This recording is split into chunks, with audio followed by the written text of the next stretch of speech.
yakni Israel telah mengumumkan pengepungan total terhadap Gaza, memutus pasokan air, makanan, dan listrik ketika militan Hamas mengancam akan mulai membunuh sandera sipil jika pengeboman terhadap wilayah tersebut terus berlanjut tanpa peringatan sebelumnya. Militan Palestina menculik lebih dari 100 orang dalam serangan multifront yang mengejutkan dan menewaskan lebih dari 700 orang, menjadikan hari Sabtu pekan lalu sebagai hari paling mematikan dalam sejarah Israel. Media Israel mengatakan pada Senin kemarin bahwa jumlah korban tewas telah meningkat menjadi 900 orang. Menanggapi serangan tersebut, Israel telah melancarkan serangan dari udara dan laut yang menurut petugas medis telah menewaskan 687 warga Palestina di Gaza. Sebuah wilayah yang menjadi rumah bagi 2,3 juta orang yang tidak memiliki tempat untuk melarikan diri. Secara terpisah sekitar 120 mil di utara Gaza, Israel mengatakan pasukannya telah melawan orang-orang bersenjata yang menyeberang dari Lebanon, sebuah insiden yang meningkatkan kemungkinan terjadinya front kedua dalam perang yang sedang berlangsung. Perdana Menteri Israel Benjamin Netanyahu meminta oposisi politik untuk bergabung dengan pemerintahan Persatuan Nasional dan mengatakan serangan baru saja dimulai. Dalam pidatonya yang disiarkan di televisi pada Senin malam, Netanyahu menyebutkan untuk membasmi teroris yang masih ada di Israel.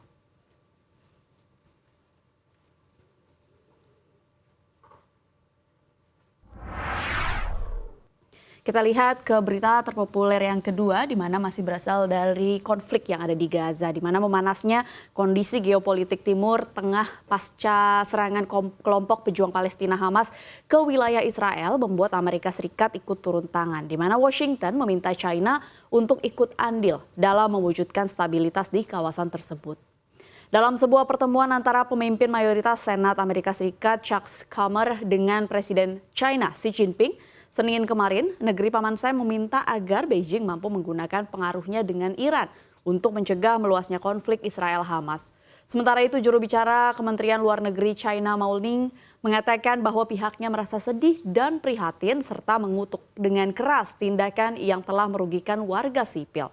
Mao Ning mengatakan Beijing berharap pertempuran akan berhenti dan perdamaian akan segera kembali. Sebelumnya, konflik antara Hamas dan Israel juga ikut menyeret proksi Iran di Lebanon Hizbullah. Kelompok tersebut ikut menembakkan rudalnya ke wilayah Israel pada Sabtu dan tak lama setelah Hamas melakukannya di selatan.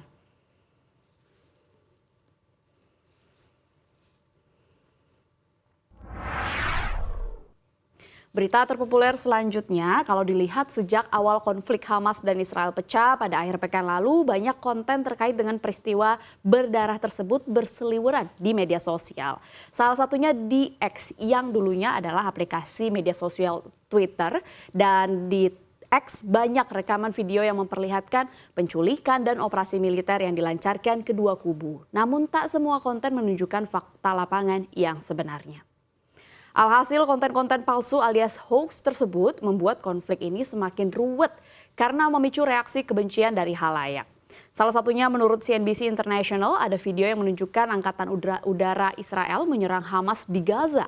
Video tersebut viral di X dan banyak diunggah kembali oleh warganet.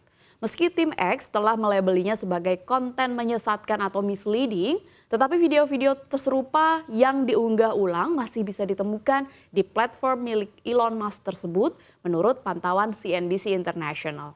Bisa dibilang X kurang satset dalam mengkaji konten-konten yang bertebaran di platformnya. Alhasil warganet kesulitan untuk menemukan informasi akurat terkait update konflik Hamas dan Israel di Gaza. Hal ini menjadi sorotan utamanya setelah NBC News melaporkan bahwa X memangkas tim yang bertanggung jawab untuk menghapus disinformasi dan menjaga integritas jelang pemilu. Beberapa saat sebelum Hamas meluncurkan serangan mendadak ke Israel, X juga menghapus headline berita dari tautan atau link yang disematkan pada platform tersebut. Hal ini membuat link eksternal dari organisasi media yang kredibel kesulitan dalam menyampaikan informasi ke khalayak ramai di X atau Twitter, dikutip dari CNBC International pada Selasa hari ini.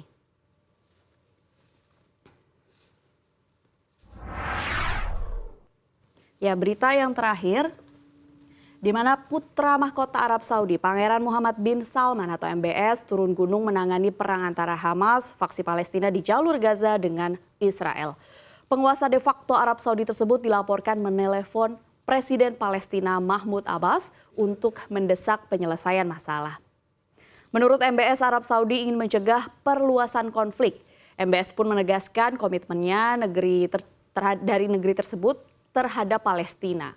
Pernyataan MBS sendiri muncul setelah Kementerian Luar Negeri Arab Saudi juga merespons eskalasi tersebut.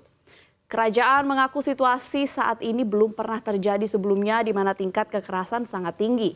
Arab Saudi pun meminta kembali komunitas internasional untuk memikul tanggung jawab bersama serta mengaktifkan proses perdamaian Palestina dengan Israel.